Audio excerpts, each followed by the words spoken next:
안녕하십니까. 7월 19일입니다. 7월 19일 화요일, 하창봉입니다.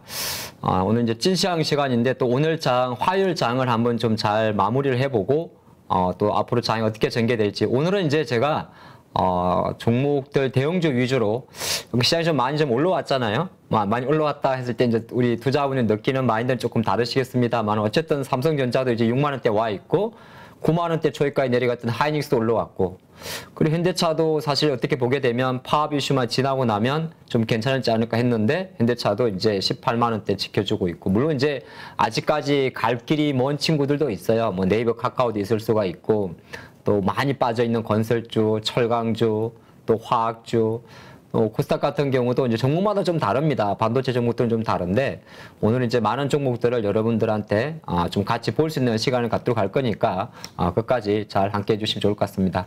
자, 오늘장 소회라고 적어봤는데 제가 오늘은 이렇게 한번 적어봤어요. 화면을 좀 같이 봐주시면 달러화 멈칫하자 외국인 매수하고 외국인 매수 두 번 적어놨네. 외국인 매수하자 시장은 내간자 이렇게 적어봤는데, 그러니까 쉽게 말해서 달러 강세가 어느 정도 약간 멈칫했죠. 멈칫했단 말은 이제 어떻게 보게 되면 우리가 DXY라 그래가지고 달러의 어떤 기준치를 보잖아요. 달러는 통상적으로 미국이 금리를 인상하는 시기에는 강세를 보입니다. 그리고 달러의 강세 이면에는 증시의 약세를 대변하는데, 그래도 최근 한 주말을 조금 지나면서 달러화가 우리 DXY 기준으로 숫자로 말씀드리면 108 정도로 넘어갔다가 지금 107 초반으로 내려와 있어요.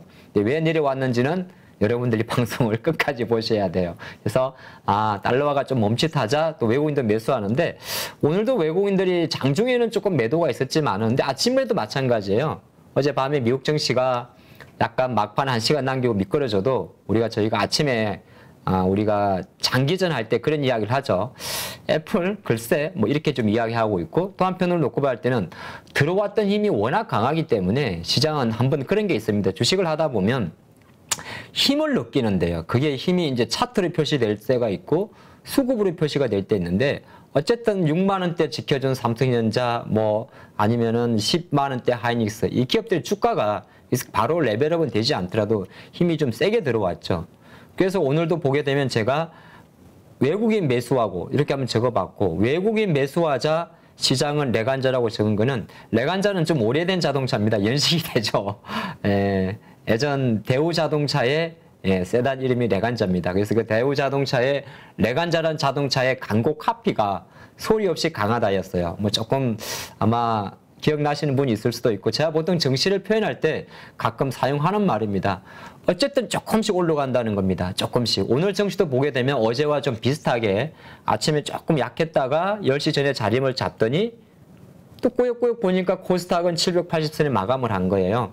외국인도 오늘도 실제 크지는 않지만은 오히려 막판에 매수가 들어왔고, 그래서 여러분들이 잊고 있을 수 있는데 월간 기준으로 7월 19일 기준으로 외국인이 코스피에서 지난달에 그렇게 5조 원 이상 팔더니 지금 1조 1000억 정도를 매수해주고 있습니다. 그러니까 조금 더 물론 이제 외국인 매수가 뭐 엄청 공격적으로 들어오면 증시가 빨리 가겠지만은, 그건 이제 그 전체적인 시장 자체가 맞아야 되기 때문에 좀 시간이 걸릴 것 같습니다만은, 공격적인 매도가 완화됐다. 이게 이제 첫 번째 포인트가 될 것 같고요. 자, 두 번째, 오늘 장에서 가장 이제 제가 봐서, 그래서 제가 항상 저는 이제 오늘 장중 기준으로 장 끝나고 외국인들이 산 종목하고 기관들이 산 종목을 이렇게 표로 보여드리는데, 오늘은 외국인들이 삼성전자를 팔았어요. 그죠? 삼성전자 조금 매도가 나왔고 640억 정도. 근데 워낙 좀 세게 들어왔기 때문에 일정 부분, 이건 사실 삼성전자의 좋고 나쁨보다 삼성 코스피 시장에 대한 흐름이 될 것 같고, LG노텍 너무 억울한 거 아니에요? 제가 볼 때는 다시 준비를 했는데, 애플 관련해서 오늘 한 500억 정도 매도가 나오면서 코스닥 IT 대형주 중에서는 어제 같은 경우는 전차가 장을 당겼었고, 오늘은 전 같은 경우는 멈칫했고 차가 달렸었죠. 그러다 보니까 순매수에는 역시나 현대기아차가 기염을 좀 토했습니다. 그리고 이제 LG에너지솔루션은 여러분들 많이 아시겠지만은 제가 계속적으로 7월 27일 996만 주, 물론 996만 주가 전량 다 시장에서 물량을 쏟아내진 않겠지만은 그중에 제가 판단할 때 상당 부분의 물량들이 보유예수가 풀리기 때문에, 이게 공모가가 아시겠지만은 30만 원짜리죠. 30만 원짜리이기 때문에 아마 물량 부담을 좀 가져가지 않나 그렇게 볼 수 있고, 오늘 BH라는 종목도 같이 좀 빠졌었어요. 이 말은 뭐냐면, 야, 오늘 시장에서 애플의 이슈, 애플이 장중 1% 올라가다가 2% 마감했고, 그 튼튼하다고 말한 애플마저 경제 위축을 가미하면서 일부 부서에 대해서 사람을 채용하는 것을 조금 딜레이하고 자본 지출을 한다는 게 사실 아무도 밝혀진 게 없거든요. 제가 그거는 브룸버그에 직접 들어가서 봐봤으니까 좀 이따 보도록 하겠습니다. 그래서 BH가 빠지는 걸 보고 개별주입니다. 근데 이것도 대표적 애플 관련주죠. 그러다 보니까 시장에서는 오늘 이제 애플 관련해서 조금 빠진 게 있고, 대신 매수 같은 경우는 여전히 자동차가 가장 좀 돋보이는, 오랜만에 또 여러분들 현대모비스도 지금 계속 힘이 좋죠. 오늘 또 정의선 회장님이 그런 이야기를 합니다. 뭐 계속 지금 부산국제모터쇼도 4년 만에 열려서 성황리에 개최가 되고 있습니다만은 UAM이라는 이야기를 하죠. 도심행 항공. 그럼 현대차 그룹에서 봤을 때는 현대차 그룹에서 UAM, 도심행 항공의 중심으로 갔을 때는 또 현대모비스가 빠질 수가 없겠죠. 현대모비스는 현대차 그룹의 대표적인 자동차 모듈 회사고, 이게 시간이 조금 지나긴 했는데 1월달 라스베가스 CES에서 현대모비스는 어떤 자동차를 보여줬냐면 약간 직각의 자동차를 보여줬었어요. 요건 제가 잊어먹었는데, 우리가 보통 평형주차하면 운전면허증 딸 때 제일 힘든 게 평형주차죠. 요즘 아닌가요? 제가 잘 모르겠는데, 저희 운전면허증 할 때는 뭐 직진, 후진도 합니다만은 이 평형주차가 있었거든요. 지금도 아마 있을 거는 저는 알고 있는데, 근데 이제 평형주차가 대부분 어려워. 근데 이제 현대모비스에서 그 선보였던 그건 뭐야 하면, 바퀴가, 우리 그렇죠. 여행용 캐리어 있죠. 여행용 캐리어 그 바퀴 보면 360도로 자기 마음대로 편하게 움직이잖아요. 자동차 타이어를 그렇게 만들었던 거죠. 타이어는 아니고 정확히 보게 되면 구동이 될 것 같습니다. 네, 그런 것도 있긴 있는데, 현대모비스는 어쨌든 오늘 조금 외국인 매수가 조금 들었던 측면에서는 현대차 그룹주 내에서는 사실 조금 무겁죠. 실적에 대한 기대치가 낮기 때문에 컴퓨터 다시 시작 됐거든요. 방송 중이라서 안내번 잠깐 보내겠습니다. 이런 게 또 깨알 방송이죠. 갑자기 컴퓨터가 바이러스 체크를 하라 그러네요. 아마 우리 방송을 시기하는 세력이 있는 것 같습니다. 자, 외국인들이 코덱스 레버리지를 샀네요. 근데 이거는 이제 연속성은 좀 지켜봐야겠는데, 그만큼 외국인들이 실제적으로 치수에 대해서 어느 정도 강세를 본다. 이렇게 오늘 외국인 수급은 한번 분석을 해봤고요. 자, 넥스트 스테이지 기관으로 가보겠습니다. 기관들이 요새 조금 태업을 해요. 태업이란 말이 외국인 사주면 좀 양매수 쌍끌이 해서가지고 좀 좋으면 좋을 것 같은데, 하지만은 같이 사는 것도 있습니다. 기관도 이런 왜 이렇게 파는겨? 자, 삼성전자 오늘 같이 팔았네요. 근데 하이닉스도 마찬가지인데, 하이닉스는 제가 또 조금 이따 보겠습니다만은 이건 사실 청주 공장에 대한 정설이죠. 착공을 조금 지연하겠다는 이야기. 근데 이거는 계속 반복적인 거예요. 하이닉스만 그런 것도 아니고 삼성도 마찬가지고. 근데 반도체는 또 호재와 악재가 공존했어요. 그 이야기는 광고 후에 뵙도록 하겠습니다.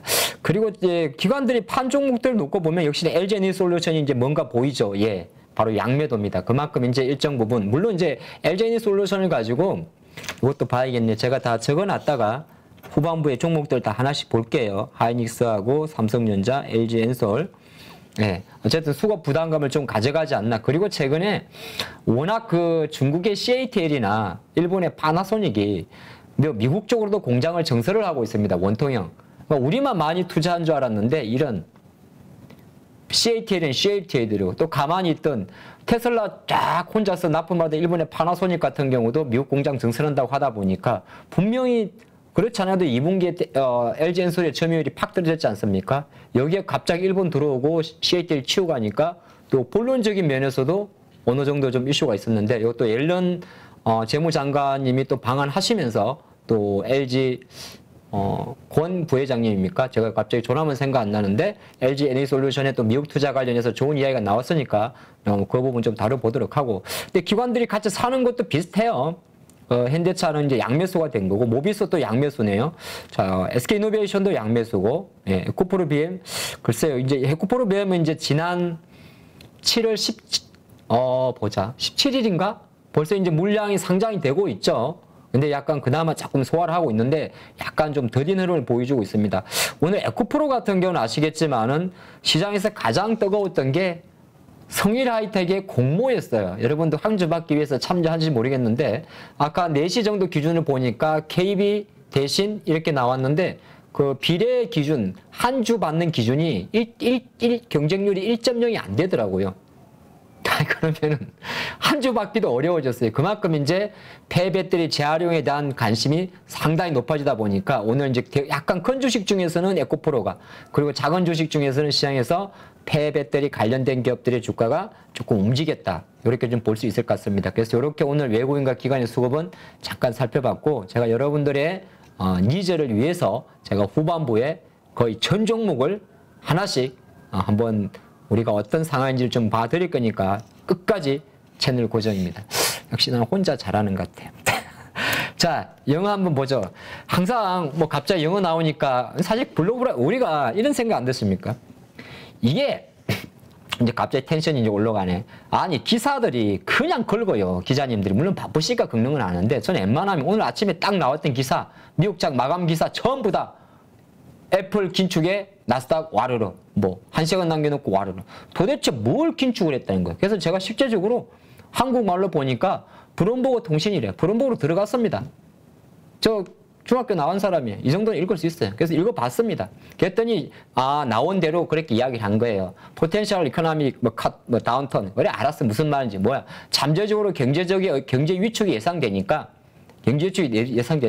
넥스트 이어 내년에 뭐 한다고?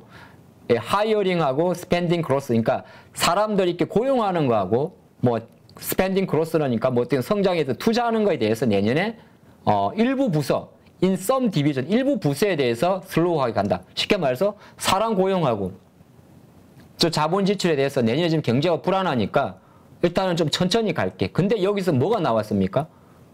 이게 무슨 아이폰이라고 이야기했습니까? 애플워치라고 이야기했습니까? 맥이라고 이야기했습니까? 그냥 some division이잖아요. 일부 부서. 근데 왜 우리 LG노텍몬을 때리는 거야? 저는 갑자기 그게 좀 화가 났었어요. 오히려 브럼버그 기사한테 물어보고 싶었고 진쿡한테 통화를 해보고 싶었습니다. 근데 거기까지는 제가 영어가 안 돼요. 읽을 줄 아는데 이건 안 됩니다. 예, 어쨌든 간에 그래서 조금 더 살펴봤는데 그럼 여기서 얻을 수 있는 인사이트는 뭐냐 하면 좋아.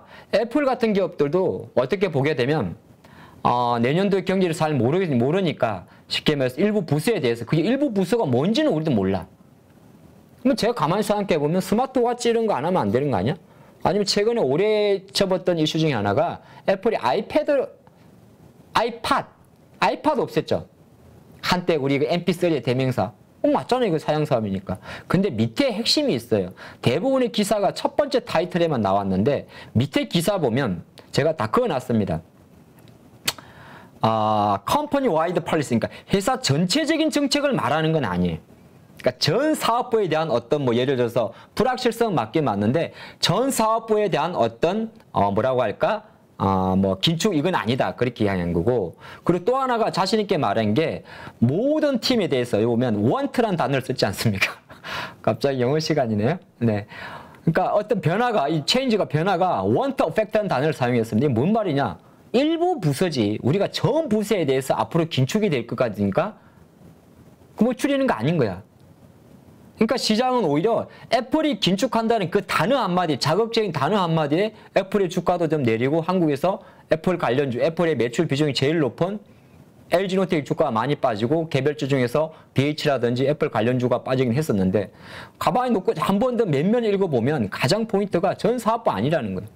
그러니까 어떻게 될지 아직 모르는 불확실성. 하지만 이렇게 애플마저 어느 정도 사람을 채용하는 것에 대해서 좀 속도 조절하겠다 이런 이슈가 나오다 보니까 우리가 그래도 야 긴장했구나 이렇게 좀 해석을 한 것 같아요. 그런데 우리는 주식하는 사람이잖아요. 그렇죠? 주식하는 사람은 어떤 거냐면 하나의 재료가 있으면 하나의 호재를 찾아냅니다. 밑에 엄청난 재료가 하나 있습니다. 아마 오늘 시장에서 중소형주들은 벌써 움직였어요. 뭐라 그러냐면 2023년도에 어떤 어그레시브한 프로덕트를 런칭하는 거, 뭐 어그레시브 발음은 넘어가시자고요. 상당히 공격적인 상품을 내는데 이건 어떤 상품이냐 하면은 애플이 2015년 이후로 딱 8년 만에 나타내는 The First Major New Category라고 합니다. 가장 큰 그것도 어떤 거라고? 메이저라는 거죠. 뭔 소리지? Mixed Reality Headset이라는 단어가 나옵니다. 쉽게 말해서 뭐냐면 애플이 내년도에는 정말 큰 돈벌이 중에 하나로 애플 글라스, MR 글라스 시장을 런칭을 하겠다는 걸 한 번 더 피력을 한 겁니다.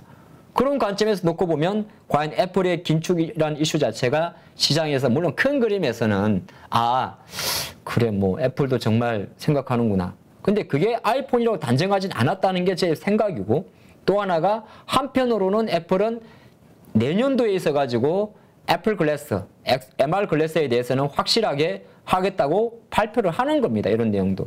물론 이게 애플의 내용인지 블룸버그 기자님의 내용인지 중요하지 않죠. 하지만 이런 관점에서 보게 되면 애플 글래스 관련주, 카메라 모듈 관련주들은 다시 계속 좀 관심 있게 봐야 되는 거죠. 요 인사이트를 한번 좀 얻어봤습니다. 10초만 쉬고 가죠. 자, 10초 안 쉬었군요. 네, 저 혼자 하니까 우리 없어요. 네, 화요일 찐시장은 저 혼자 합니다. 대표님이 쉬시라고 해요. 저 혼자 하는 거라 계속 하겠습니다. 자, 우리 앨런 재무장관이 6년 만에 한국을 방한했어요. 6년 전에 오셨을 때는 아마 maybe 갑자기 영어 쓰는 거 봐. 그때는 아마 연준 의장의 신분이었지 않았을까? 그 생각이 잠깐 들었는데 맞을 것 같네요. 근데 이번에 같은 경우는 아시겠지만 한미 재무장관 회담인데 앨런 재무장관이 한국에 오면서 시장에서 많이 화두가 된 단어가 이 프렌드 쇼링이라는 단어입니다. 갑자기 영어를 좀 많이 쓰죠. 사실 글로벌한 시장이니까 우리 동학개미, 서학개미 있지 않습니까? 이 정도 영어는 계속 해줘야 됩니다. 그래서 프렌드 쇼링이라는 단어 자체가 결정적으로는 동맹국 위주로 공급망과 무역 관계를 재편한다. 이게 뭐냐면 되게 중요한 이유인데, 이거는 사실 며칠 전에 나왔던, 지난주에 나왔던 삼성정권의 삼성전자의 분사설과 관련된 바로 지경학과도 관련이 높습니다. 쉽게 말해서 어떤 거냐면 어떤 지리학적 위치와 군사 안보 자체가 경제 안보와 같이 협력된다. 어떻게 보면 경제 안보의 개념이기도 해요. 그런 관점에서 프렌드 쇼링이라는 단어가 시장에서 나온 건 뭐냐면 어느 정도 러시아 우크라이나 이슈, 여기도 중국도 있다 보니까 크게 보게 되면 미중 무역 분쟁이 확장판이 되는 거고, 더 크게 보게 되면 신냉전 체제에서의 각국의 안보 동맹을 이야기하는 겁니다. 자, 그런 관점에서는 어떤 거냐면 가장 우리나라 관점에서는 품질집 할 때 반도체와 배터리 쪽이 되는 거죠. 그래서 지금 시장에서는 그런 이야기를 하는 겁니다. 삼성전자도 그렇고 하이닉스도 그렇고 투자를 좀 지원하고 있고 주춤한 데서 지금 미국에서 가장 큰 재료가 우리 돈으로 한 50조 원 정도가 됩니까? 바이든 대통령 벌써 2년을 도대체 뭐 하시는 거예요? 우리 미스터 바이든? 2년을 재임하셨는데 제대로 통과된 법안이 없어요. BBB 법안도 나나. 그렇지만 또 하나가 이제 가장 다음 주라고 좀 이야기를 하고 있는데 반도체 지원 법안입니다. 그게 우리나라 돈으로 아마 50조 원 정도가 큰 걸로 알아요. 그러니까 반도체 지원 법안. 쉽게 말해서 반도체 산업, 미국이 자국 반도체 산업 육성을 하기 위해서 뭐 세제 혜택이라든지 여러 가지 지원하는 거 많은데, 그런 관점에서 봤을 때는 실제적으로 배터리도 마찬가지고 반도체도 마찬가지입니다. 이런 게 이제 프렌드 쇼링입니다. 그런 관점에서 봤을 때 뭐 배터리, 반도체 이런 것 자체가 어느 정도 협의체를 이루어진다는 거는 또 LG라든지 SDI가 미국 공장, 포드나 GM 쪽으로 투자하는 거, 삼성의 어떤 테네시 쪽 이런 거에 대해서는 조금 더 박차를 가할 수가 있는 거죠. 그래서 지금 시장에서 바라보는 관점에서는 뭐 이번 앨런 재무장관의 방안에서 토화송화 이합이 없습니다. 그래서 환율은 기대하지 말라고요. 기사 바로 나왔어요.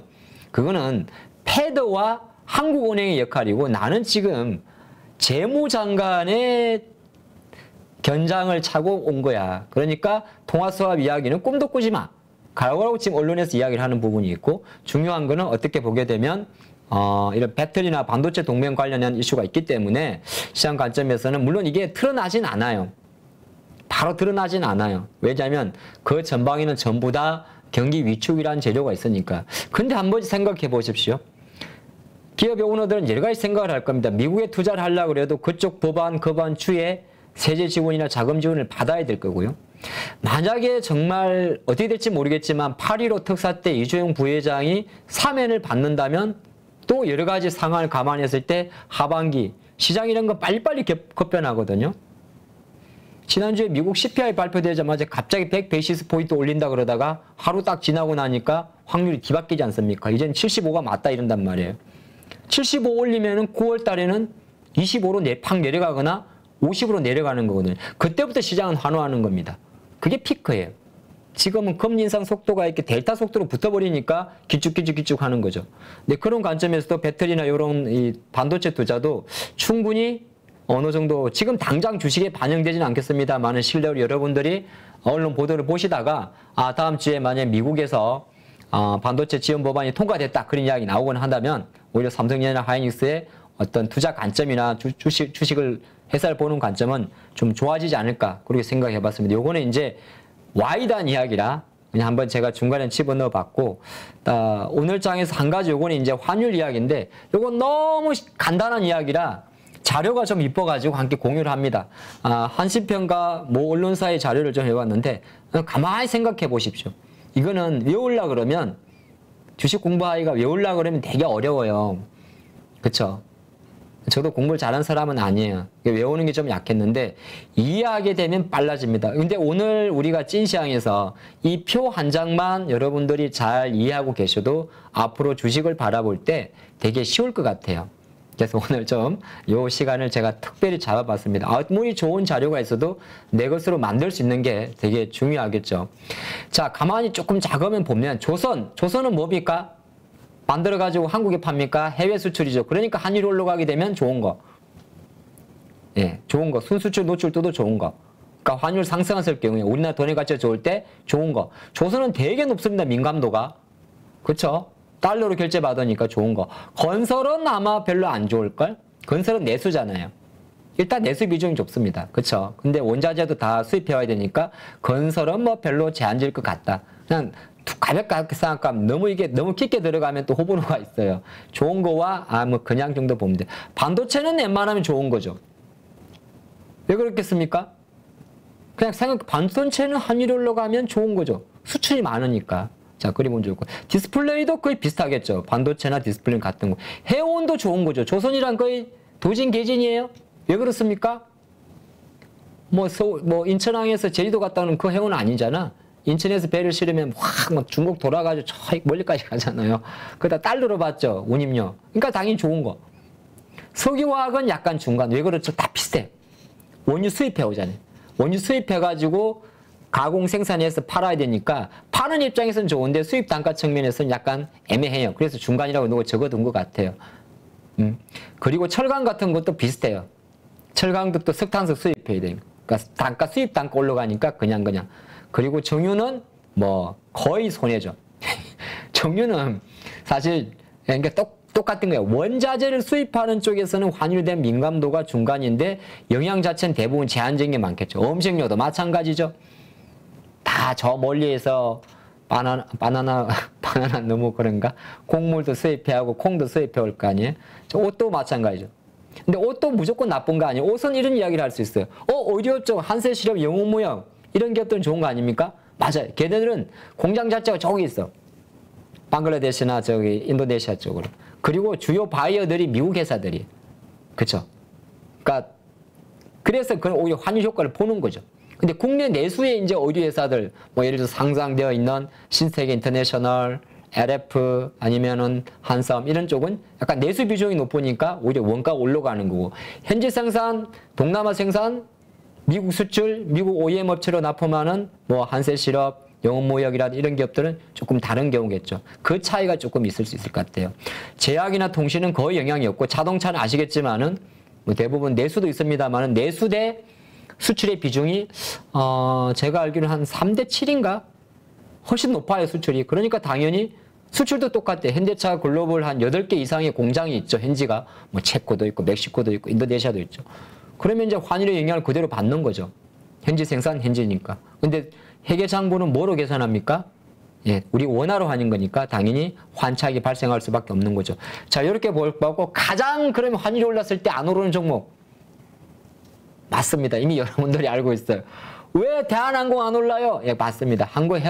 해운항공은 가장 부정적입니다. 그럼 어쩔 수가 없어요.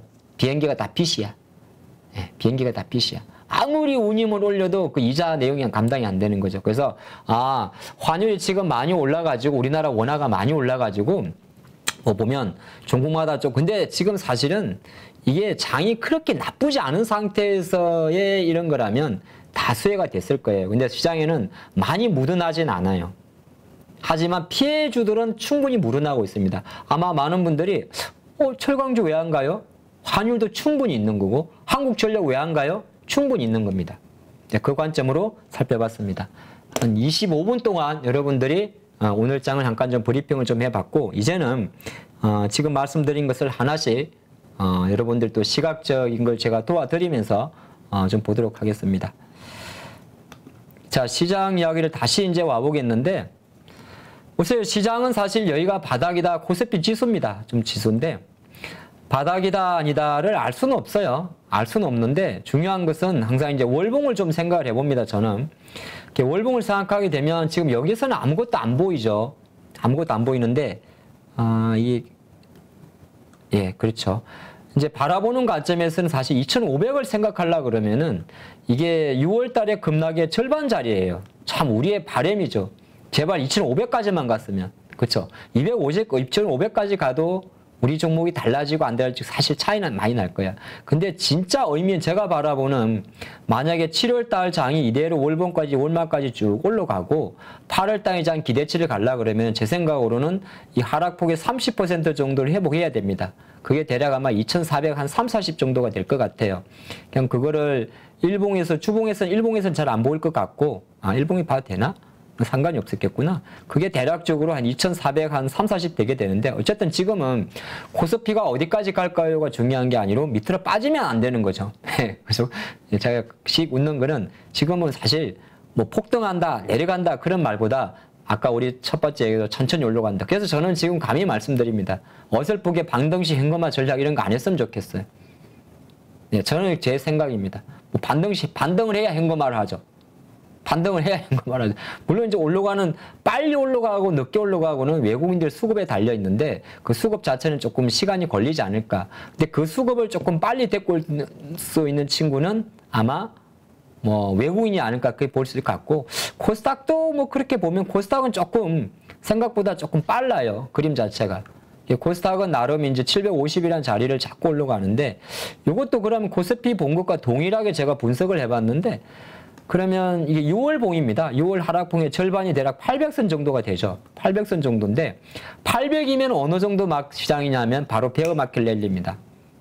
베어마켓이라는 게 바닥 대비해서 10% 오르는 거 우리가 보통 바닥이라 그러거든요. 그럼 700선 초반을 터치했으니까 거기서 뭐 곱하기 한 70 정도를 계산하게 되면 얼추 800선이 나오게 되죠. 그럼 베어마켓 랠리라는 건 지금 코스닥이 벌써 782니까 벌써 저점 대비해서 5% 이상 오른 겁니다. 그러면 코스닥 종목 같은 경우는 충분히 지금 여기서 반등시 매도 그걸 운운할 때는 아니라는 거죠. 지금 베어마켓 랠리가 진행 중이다. 저는 그렇게 보고 있습니다. 물론 코스닥은 삼성전자와는 달리 코스피와는 달리 어떤 때는 바이오주가 가다가 어떤 때는 배터리가 가다가 하지만은 중요한 거는 지수만 놓고 봤을 때는 어느 정도의 반등세를 보여준다는 거죠. 그래서 우리가 가끔 그런 이야기를 합니다. 저는 코스피 쪽은 별로 권하는 스타일이 아닌데 코스닥은 워낙 변동성이 크기 때문에 뭐 여러분들 생각에도 내가 코스닥은 올라갈 것 같아. 종목은 솔직히 뭐가 갈지 모르겠어요. 그때 많이 하는 게 이 코스닥 지수 ETF죠. 지수 ETF는 사실 여러분 누구나 할 수 있는 게 아니고 주식 계좌에서는 할 수는 있는데 1시간 이상의 아마 금융투자교육원인가요? 그쪽에서 그 온라인 강의를 들어야 되고 일정 부분의 예탁금 이상이 있습니다. 그러면 이제 만약에 뭐 여러분들의 생각이 그래 나도 우리 하 대표처럼 재소 뭐 800 이상까지는 가볍게 갈 것 같아. 근데 욕심을 좀 내면 900까지 너무 큰 욕심인가? 하여튼 800은 가뿐하게 넘을 것 같아. 뭐 이게 셀트리온이 갈지 뭐 에코프롬이 갈지 모르겠고 그럴 때 투자하는 게 보통 ETF입니다. 근데 ETF도 투자는 변동성이 클 때 수익이 많이 납니다. 근데 지금 제 변동성이 느리면 사실 수익이 많이 나진 않아요. 하지만 어떤 효과가 있냐면 사람의 성향 차이에요. 지수는 올라가는데 내가 잘 모르겠어. CJELM이 갈지 내일 넷플릭스 실적 발표하는데 다시 스튜디오 들여고 넷플릭스 죽는 거 아니야? 네, 근데 모르겠는데 뭐가 돌아가면서 갈 것 같아. HLB가 갈 것 같기도 하고. 그때 많이 보는 게 이제 ETF이기 때문에 요거를 잠깐 좀 설명을 좀 드려봤고요. 자, 두 번째는 환율 이야기를 잠깐 해볼까요? 우리나라 환율인데, 아까 환율을 봤으니까, 사실 환율은 뭐 1,300원 얼마가 이상이다. 그거는 사실 답은 없는 것 같아요.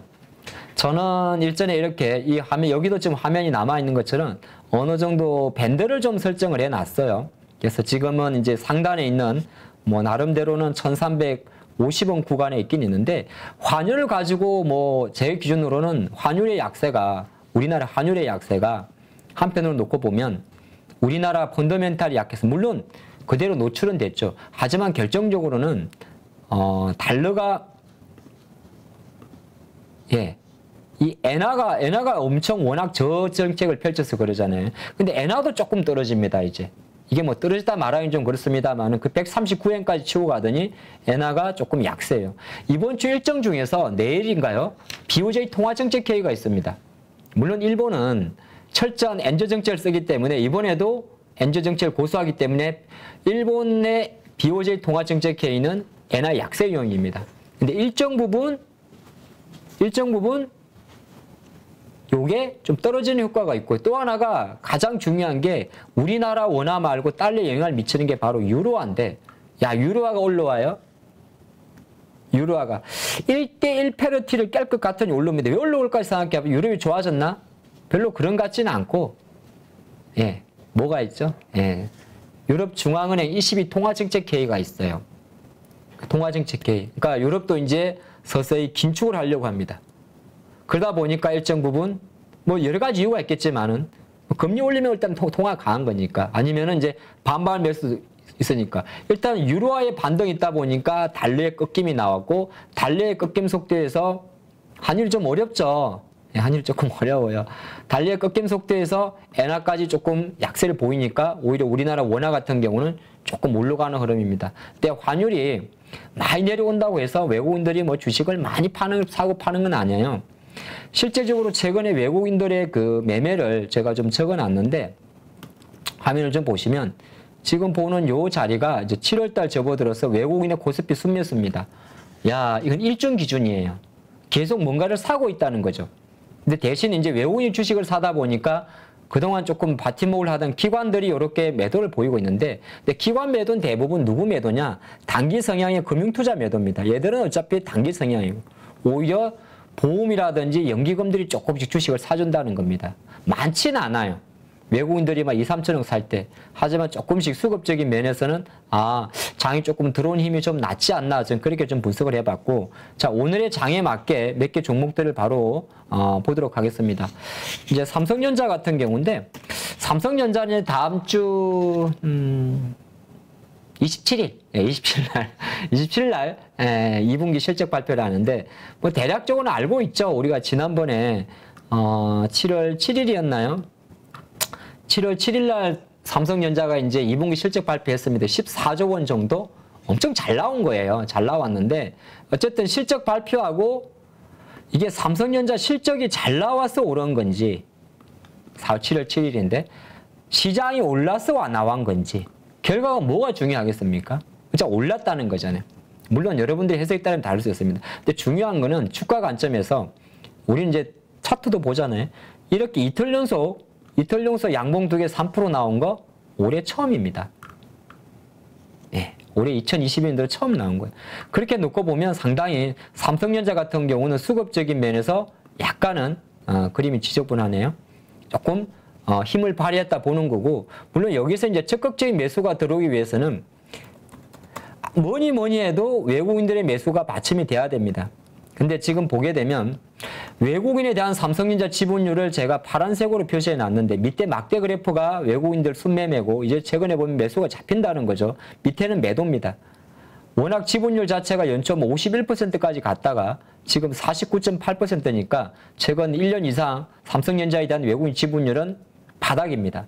바닥이란 말이 좀 그렇지만 근데 최근 접어들어서 확실하게 조금씩 매수가 들어온다는 걸 볼 수가 있는 거죠.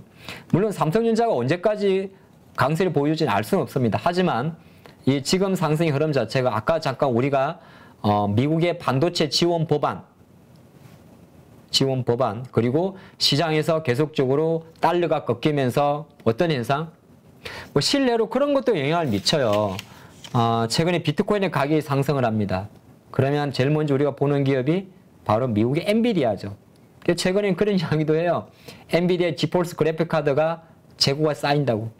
근데 만약에 비트코인이 반등을 하고 달러가 어느 정도 상승세가 둔화되고 그런 상태에서 우리나라 원화가 둔화되면 실제적으로 제일 먼저 외국인들이 살 수 있는 종목은 외국인들은 여기서 뭐 조그만한 사 현대차 잘 안 사. 삼성전자를 좀 살 수밖에 없기 때문에 삼성전자의 역할은 어떤 역할인가 생각해 보면 그냥 현재 수준에서 제가 바라보는 관점에서는 만약에 굳이 지금 섣불리 이 자리에서 현금 축소 그럴 필요 없을 것 같습니다.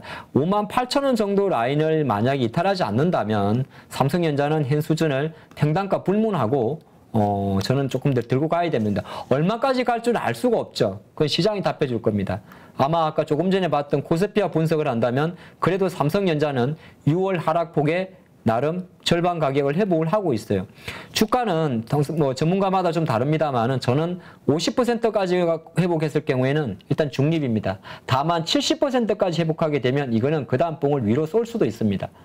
그런 관점이기 때문에 그럼 이 분석으로 봤을 때 삼성전자의 6월 하락분의 70% 가격대는 대략적으로 보면 한 6만 3, 4천원이 될 것 같아요. 그래서 만약에 정말 60일선을 삼성전자라는 기업의 주가가 이렇게 잘 돌파한다면 조금 더 끌고 가는 데는 괜찮지 않을까. 그래서 보유자의 관점에서는 뭐 내가 7만 전자든 8만 전자든 한번 조금 더 기다려볼 건덕지긴 있지 않나. 혹시 매수를 고민하신다면 저는 말릴게요. 왜냐하면 이게 말린다는 표현 자체가 삼성전자 올라오면 삼성전자보다 다른 종목의 수익률이 훨씬 세요. 훨씬. 예를 들어서 바로 그 다음 종목이 하이닉스 같은 종목이 훨씬 셉니다. 왜? 분석이 간단하잖아요. 삼성전자 세 개 다 분석을 해야 돼요. 그죠?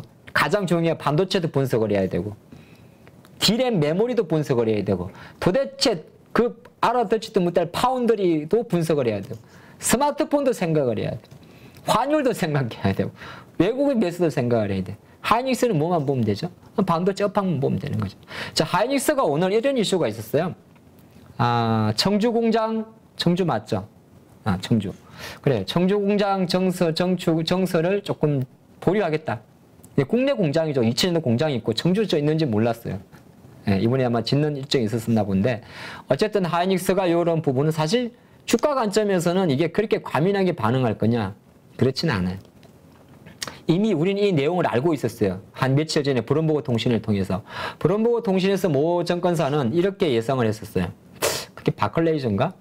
하이닉스도 내년도 카펙스 투자를 줄일 수 있다는 이슈가 나왔었어요. 그래서 그걸 우리가 또 파리오TV에서도 여러분들이 많이 함께 하셨지만은 하이닉스가 내년도 카펙스 투자를 줄인다는 것 자체는 한편으로 놓고 보면 경기 위축에 대한 반응인데 다른 한편으로 놓고 보면 당장만 놓고 보면 떨어져가는 디램 메모리 가격의 하락세를 멈출 수 있는 요인이 되기 때문에 지금의 어떤 긴축 이슈는 아까 애플도 마찬가지로 어떻게 보게 되면 기업들이 앞으로 더 잘 아니 가격 자꾸 내려가고 지금 어떻게 될지 모르는데 공장 지으면 뭐 하겠어요. 바로 그런 거죠. 그 관점에서 정시 반응은 좀 무던듬할 거라고 봅니다. 자, 그런 관점에서 장중에 하이닉스의 주가가 이렇게 10만 원 이탈했지만 수급은 똑같아요. 이 친구도 지금 보게 되면 우리 세가성 기관님들이 빨리빨리 팔아서 그렇지 외국인들은 꾸준하게 매수를 해주고 있습니다. 뭐 기관이나 세가성이 연기금도 계속 다시 비중을 늘리고 있어요. 이 금융투자의 단타쟁이 유튜브 보니까 이렇게 말해야겠구나. 단타쟁이들만 이러고 있지 실제로 연기금은 다시 하이닉스 비중을 늘리고 있어요. 그럼 하이닉스 같은 경우는 물론 이게 또 갑자기 생각해 보십시오. 9만 원에서 15% 올랐어요. 주가가. 근데 삼성전자와 비교해 보니까 이 친구는 벌써 여러분 보시겠지만 하락폭에 70%까지 온 겁니다. 그럼 하이닉스 관점에서는 당연히 7월 달이 이렇게 제 기준으로 이렇게 마감한다 그래도 더 상승 여력을 열어두는 건 나쁘지 않다 보입니다. 저 관점으로 하이닉스도 지금 최근에 수급 자체가 조금 괜찮지 않나 그렇게 볼 수 있고 확실히 동일한 방법으로 봤는데 아까 삼성전자에 들어오는 외국인 지분율의 변화와 하이닉스에 들어오는 외국인 지분율 변화는 압도적으로 다릅니다. 그래프로 보니까 정말 파란 선입니다. 이 막대 그래프가 다 하이닉스를 매수하는 외국인의 순매수를 표시해야 되는데 하이닉스는 아까 삼성전자는 조금 고개만 들었고 하이닉스는 팍 듭니다. 팍 들면서 주가도 팍 일어났죠. 아직 물론 둘 다 지분율은 50% 미만에 있습니다. 그래서 하이닉스는 사실 어렵지 않거든요. 뭐가 어렵지 않냐? 주가는 어려운데 그냥 메모리 업황에 대한 이슈만 좋아지면 돼. 가끔 쉽게 말해서 디램 익스체인지 들어가가지고 메모리 가격만 플러스만 바뀌면 돼. 근데 그런 관점에서 하이닉스 흐름도 조금 좋아지고 있는데 물론 이게 시장 전반적으로 반도체로 낙수로 가진 않아요. 예를 좀 살펴봤고 아까 또 수급에서 좀 봐야 될 게 LG 에너지 솔루션이었나요? LG에너지는 그냥 차트가 중요하지 않습니다. 저는 그냥 간단하게 보고 싶습니다. 996만 주 어떻게 할 건데. 그렇게만 보게 된다면 아마 일정 부분 연기금이 매수할지 모르겠습니다만은 LG엔솔에 대한 외국인과 기관 수급들은 조금 이제 거의 다가오고 있잖아요. 뭐 이거는 아마 보호예수 풀리는 거라 우리 무상증자처럼 권리 공매도는 안 됩니다. 제가 그렇게 알고 있는데 어쨌든 간에 일각에서는 또 빠지면 사겠다는 대기 물량도 있다 보니까 좀 버텨지고 있는데 약간은 좀 처지는 그림이라 굳이 LG엔솔은 사실 지금 똑같습니다. LG엔솔은 과거 SK바이오사이언스, SKIT, 카카오페이지, 카카오뱅크, 카카오페이, 크래프톤 이런 친구들이 겪었던 거 약간은 다를 수는 있겠지만 앞으로 봤을 때는 지금 비슷한 행보를 보여주고 있습니다. 어떤 행보? 바로 오브행 이슈입니다. 저는 그렇게 보기 때문에 LG에너지솔루션은 섣불리 투자 의견을 세우는 것은 옳지 않지 않나 생각을 좀 갖고 있고요. 자, 장의 버팀목이 어떻게 보면 현대차인데 현대차는 중립 의견이에요. 저는 그렇게 보고 있습니다. 오늘 현대차의 상승에는 여러 가지가 있는데 가장 좀 포인트 본 거는 어저께 그게 도이치방크였나요? 자동차, 전기차를 이제 새로운 포트폴리오에 편입해야 된다. 그게 이제 테슬라도 포함이 됐는데, 이번에 아이오닉 6에 대한 호평도 있습니다만, 사실 이거는 우리의 호평이지. 그죠?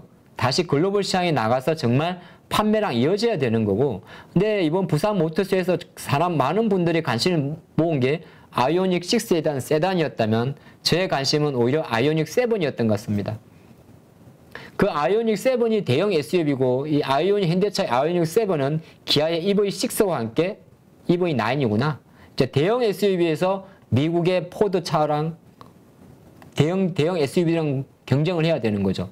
예, 그런 관점을 좀 봤습니다. 물론 이제 지금 나오는 당연히 아이오닉 6 같은 경우는 테슬라의 모델 3를 타겟으로 하기 때문에 테슬라의 모델 3는 잡아야 되는 거고. 근데 6천만 원대 전기차라면 경쟁사 중에서 폴스타 말고는 별로 없고, 근데 고급 전기차 회사들은 대부분 1억 원이 넘는 전기차를 출시하기 때문에 충분히 현대차 아이오닉 6에 대한 모멘텀은 큰 겁니다. 어떻게 보게 되면 니치 시장이 될 수도 있어요.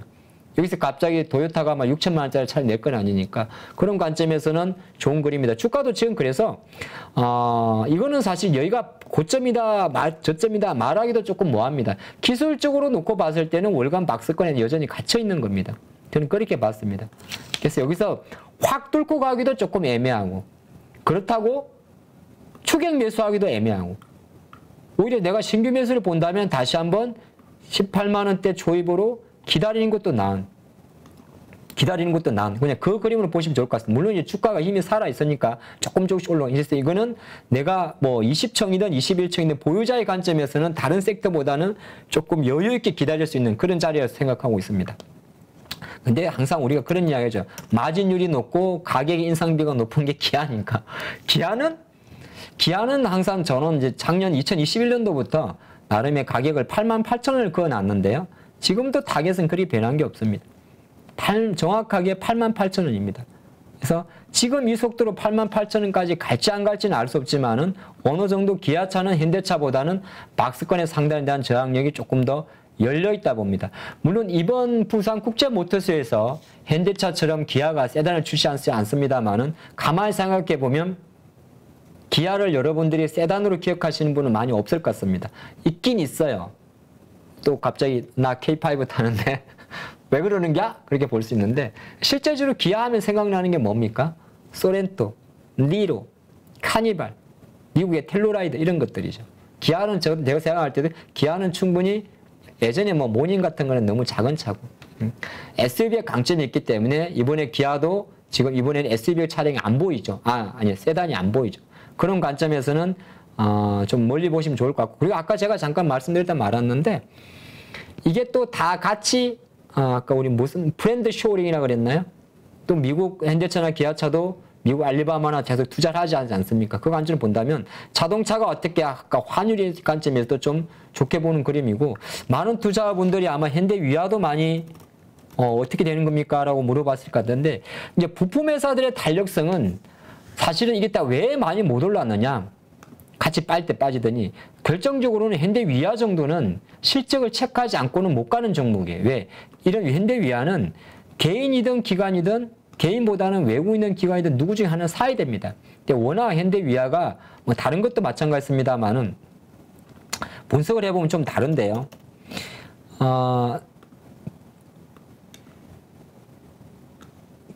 기관들이 워낙 이거를 조금 낮게 봤던 걸 저는 알고 있습니다. 그러니까 외국인들은 현대 위아에 대해서 되게 호의적이었으나 기관들이 오히려 거꾸로 부정적이다 보니까 뭐 외국인들이 아무리 지분을 산다고 해봐도 지분율이 10%가 넘지는 않습니다. 자, 그런 상태에서 기관들은 매도를 하다 보니까 좀 눌러졌었는데 일단 이렇게 보는 거죠. 다음 주에 27일 날 현대차가 실적 발표를 하고 28일 날 기아가 발표하는지 현대차 실적에 대한 기대감은 2조 원대 2조 3, 4천억 됩니까? 그 정도 보고 있고 기아 같은 경우도 1조 원 후반 이렇게 이야기하기 때문에 오히려 완성차에 대한 매력이 좀 많이 붙어 있다 보니까 현대 위아라든지 아니면은 현대 모비스의 상대적 실적에 대한 부담감이 조금 빠져 있는 겁니다. 근데 공통점은 똑같아요. 모비스 같은 경우도 어느 정도 이제 다시 좀 자리를 잡는 그림이기 때문에 모비스의 강점은 안정적 실적, 단점은 압도적 실적이 없다거든요. 근데 주가는 또 모멘텀으로 움직이네. 그러다 보니까 주가가 그동안 2, 3년 동안 계속 그냥 많이 빠졌던 거죠. 근데 지금 이제 자동차주에 대한 뷰 자체가 시장에 대한 펀더멘털 자체가 어느 정도 호전되다 보니까 모비스 쪽으로도 아마 제가 판단할 때는 기관들이 좀 입지를 할 것 같습니다.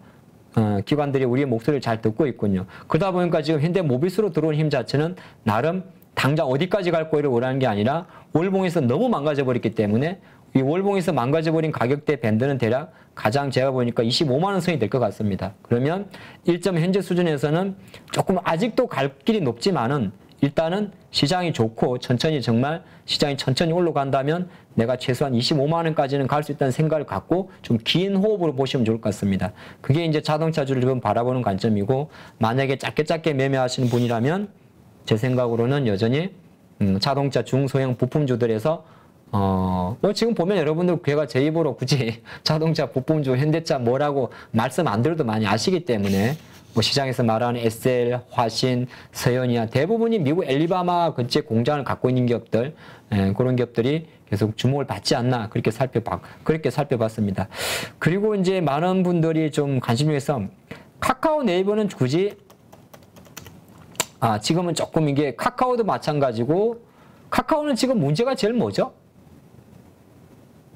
카카오 모빌리티예요. 매각을 하는 건지 마는 건지 그게 지금 나름 저는 불확실성의 발목을 잡고 있다고 봅니다. 카카오 모빌리티 바로 카카오 T죠. 카카오의 가장 상장되지 않은 핵심 회사로 카카오 모빌리티를 뭐 매각을 한다는 거야 안 한다는 거야 부매를 한다 여기에 대한 약간 카카오 측에 물론 이제 마음대로 할 수는 없는 거죠. 그러다 보니까 오히려 카카오를 투자하는 관점에서 기관들이 도대체 방이 어디로 가는 것에 대한 불확실성이 카카오를 좀 누르고 있지 않나. 그래서 카카오를 바라보는 관점에서 주가를 바라볼 필요는 없을 것 같아요.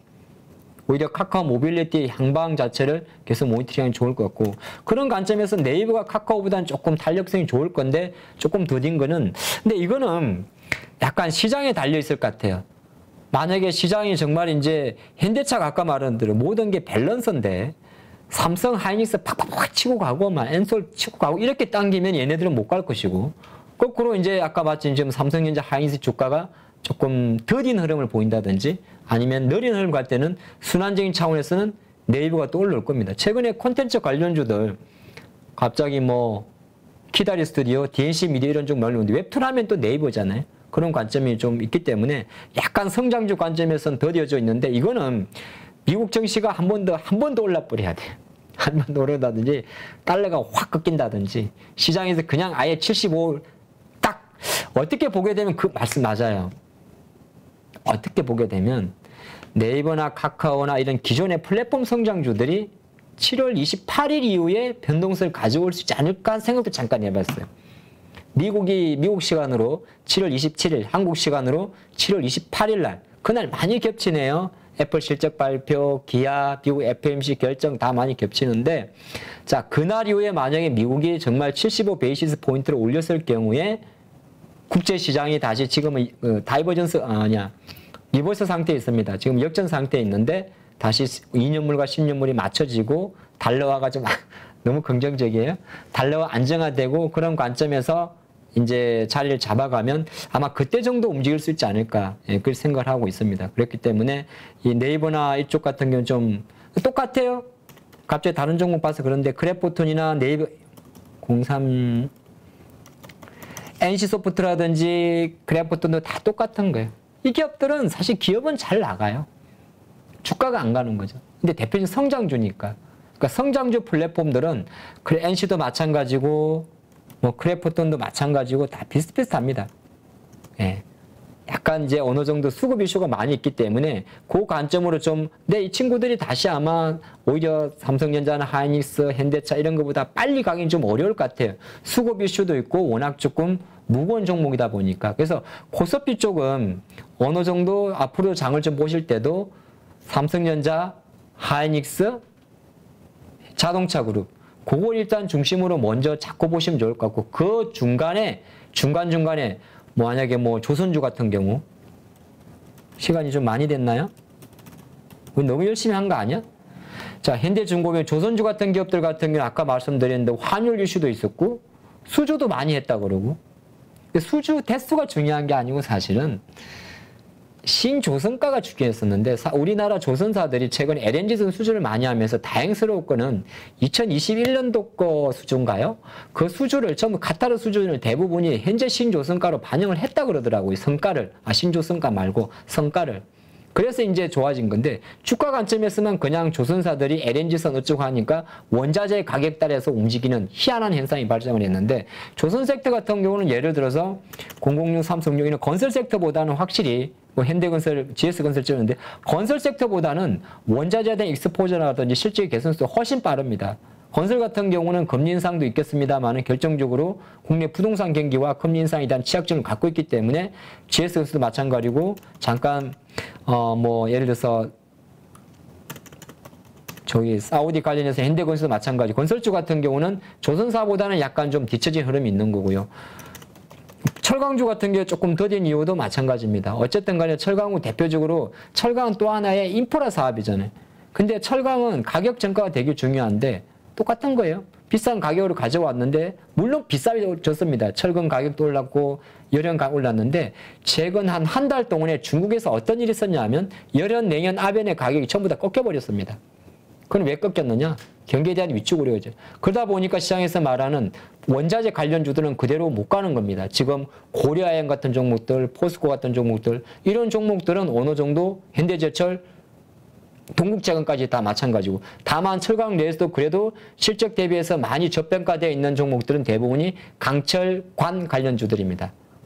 세아제강 지주라든지 이런 기업들이 될 거죠. 그래서 철강은 다른 섹터보다는 아까 환에 대한 익스포저가 좀 큰 것도 있고 실적에 대한 개선이 조금 더딘데, 그때 철강도 무조건 처지느냐? 그렇지는 않고요. 가장 중요한 거는 무거운 섹터 보니까 철강, 화학, 기계 이런 쪽은 무겁다 보니까 경기 위축 이슈가 왔을 때 가장 회복될 수 있는 속도가 오히려 더딘 거죠. 그 관점에서 좀 더디기 때문에 코스피 쪽 우선순위는 일정 부분 아까 말한 대로 자동차, 그 다음에 반도체 주유, 여기에 이제 중간중간 나오는 게, 그렇죠. 음식료라든지 화장품이라든지 내수 쪽이에요. 그런 것들 약간 장기적으로 볼 건 아닌 것 같은데, 그건 약간 트레이딩으로 보시면 좋을 것 같고, 우리 아까 아침에 제가 미션을 받은 게 있는데, 그거 한 가지 하고 갈게요. 금융주 같은 경우는 저는 지금부터 조금 지금 만약에 금융주를 보신다면,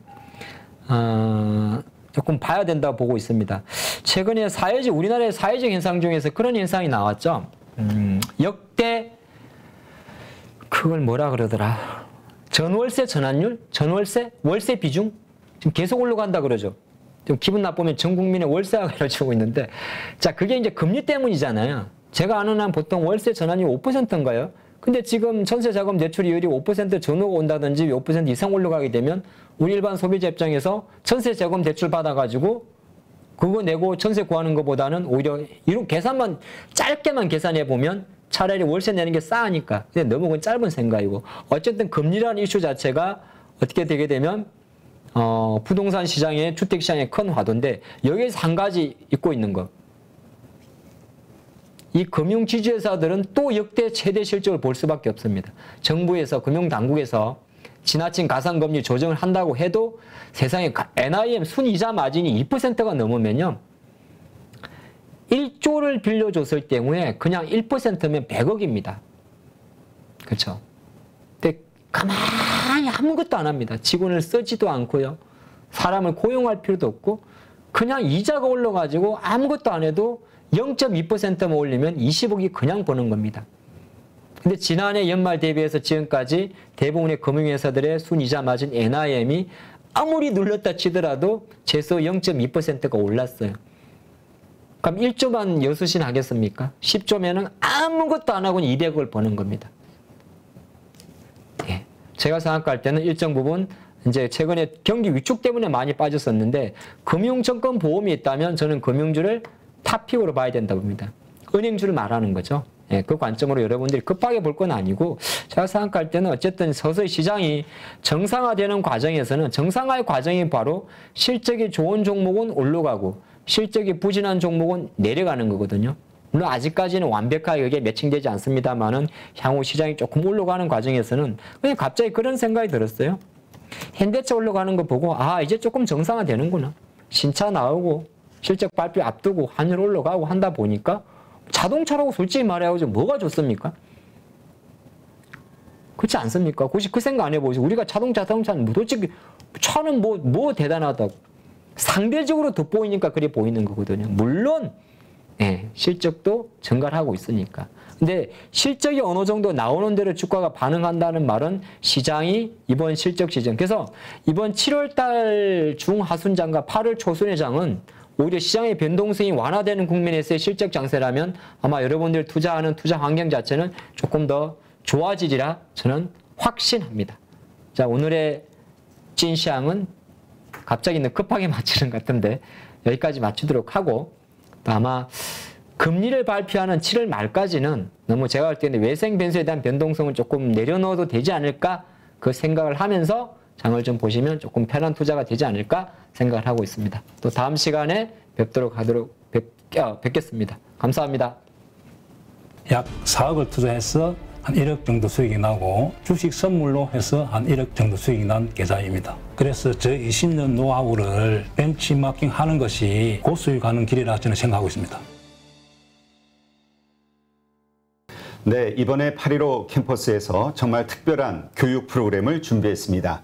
많은 분들이 고민하시죠. 어디에서 사야 되는지 그리고 얼마에 팔아야 되는지 이것을 몰라서 참 많은 돈을 잃는 경우들이 있습니다. 그리고 좋다고 생각해서 샀는데 결국 그 자리가 물리는 경우도 있고요. 그래서 우리 영상에서도 여러 번 소개해드렸던 공매도의 고수시죠. 물론 공매도뿐만이 아니라 일반 매수와 관련된 투자자로서도 상당한 수익을 얻고 계시는 분인데요. 그래서 이번에 김영옥 저자님과 함께 우리 많은 개인 투자자들이 실력을 높이고 어떤 시장 환경에서도 돈을 벌 수 있는 전천후 투자자가 될 수 있는 그러한 기회를 준비했습니다. 안녕하세요, 대표님. 네, 안녕하세요. 잠깐 말씀드렸지만 시장이 상승을 하든 그 다음에 하락을 하든 어느 쪽으로든 돈을 벌 수 있는 기술, 기법이라는 거. 네, 이거가 상당히 우리 개인 투자자들에게는 매력적인 포인트가 아닐까 생각이 돼서 이번에 정말 삼고초려해서 모셨는데요. 최근에 성적이 어떠신지 여쭤봐도 될까요?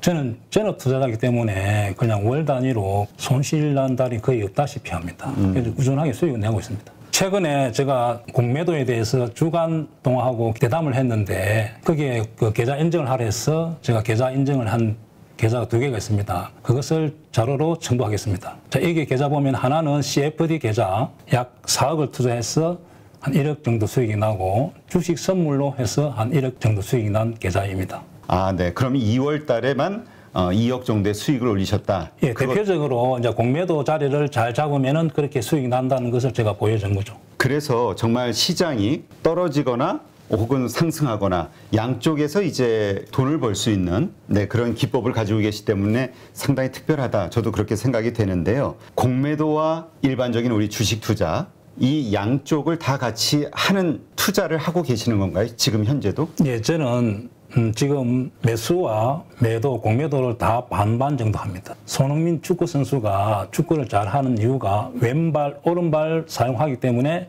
축구를 잘합니다. 제가 좀 주식의 차트를 잘 보는 이유도 공매도를 오래 했기 때문에 매도 자리가 정확하게 보입니다. 왜냐하면 저는 매도 포지션을 하기 때문에. 반대로 또 매수 자리도 잘 보입니다. 결국 공매도와 매수는 제가 다음에 기회가 되면 설명하겠지만은 밀접한 연관이 있습니다. 그래서 일반 투자자들도 쉽게 배우면은 성률이 한 90% 정도 나올 수 있도록 교육을 할 수 있습니다. 공매도를 활용해서 오히려 사야 되는 자리들을 알 수 있는 거잖아요. 네, 이러한 것과 관련된 기법들은 어떤 것들이 있나요? 간단하게 4가지 기법을 저도 실제 매매를 해서 이제 검증한 기법인데, 강남 나이트 기법이라고, 우리 땅은 강남이 최고 좋잖아요. 그렇죠. 차트상에서도 그런 강남 자리가 성률이 한 80%, 90% 노는 자리가 있고, 신고가 자리. 네. 또 하나는 급락에서 턴, 그 다음에 윗꼬리 거래 극강 기법이라고 4가지 기법을 통해서 매수로서는 충분히 개인들이 수익을 낼 수 있습니다. 또 공매도 자리는 2군데, 저점에서 공매도 자리, 고점에서 공매도 자리 2군데만 배우더라도 충분히 개인들도 적용해서 수익을 낼 수가 있습니다. 네. 네. 그런데 많은 분들이 또 오해하실 수 있는 게 공매도에 대해서는 워낙 이미지가 안 좋기 때문에, 그러니까 개인 투자자들이 희생을 그 외국인과 기관의 어떤 불공정한 공매도로 인해서 희생을 받는다라고 생각을 하는 피해의식을 가지고 있는 분들도 있거든요. 그러나 이 공매도에 대해서 명확하게 이해를 하고 있다면 공매도를 쳐서 돈을 버는 것도 가능하지만 공매도 치는 자리를 피할 수 있는 안목이 생길 수도 있는 거겠죠? 제가 이제 공매도를 안 하더라도 공매도 치는 자리를 알기만 하더라도 개인들이 매수를 실수 안 하기 때문에 계좌의 수익에 큰 도움이 됩니다. 네. 모든 주식 거래를 코스피 300, 그다음에 코스닥 200, 소위 우량주 중심으로만 한다라고 말씀하셨거든요. 거기에는 어떤 특별한 이유가 있을까요? 예, 제가 이제 20년 동안 전업 투자하면서 개별 종목, 이제 테마주와 잡주들을 매매하다 보니까 럭비공처럼 어떻게 튈지를 예측을 할 수가 없습니다. 그래서 운에 맡기는 매매를 많이 했다는 거죠. 네. 그래서 우리가 개인 투자자들이 그런 매매를 많이 해서 어떤 경우는 수익 났다가 손실 났다가 그 결과를 알 수가 없기 때문에 손실이 많이 납니다. 따라서 우량주 위주로 하다 보면은 예측이 가능합니다. 네. 이 차트상에서 상승 차트가 보이고 하락 차트가 보인다는 거죠. 그래서 코스피 300, 코스닥 200, 즉 500 종목 이내에서만 주로 매매를 하기도 하고 교본에 교육할 예정입니다. 수강생들이 등록을 하게 되면 VOD 강의를 들으면서 그 다음에 월 2회 우리 저자님과 실시간 소통을 하면서 배워나가게 되는데 그 기간 몇 개월 정도 배우면은 우리가 그래도 이 교육 과정을 마무리하게 될까요? 저랑 단기 교육을 받고 저 매매하는 거와 여러분들 매매했던 교육생들 같이 피드백을 받아야만 실력이 좋아지고 결과가 좋게 나온다 봅니다. 그래서 한 12개월 정도 교육을 마치면은 회원들의 한 90% 정도가 수익을 날 수 있도록 그런 교육생을 제가 만들고 싶습니다. 이 영상을 통해서 우리 8.15 캠퍼스에서 진행하는 김용옥 저자님의 투자 기법을 배우려고 관심을 가지신 분들, 이런 분들에게 마지막으로 한 말씀 하신다면 어떤 말씀이 있을까요? 자, 주식을 어렵게 배우려고 하지 마시고 고수의 기법을 벤처마킹하는 것이 시간과 경제적으로 전략이 됩니다. 그래서 저 20년 노하우를 벤치마킹하는 것이 고수익 가는 길이라 저는 생각하고 있습니다.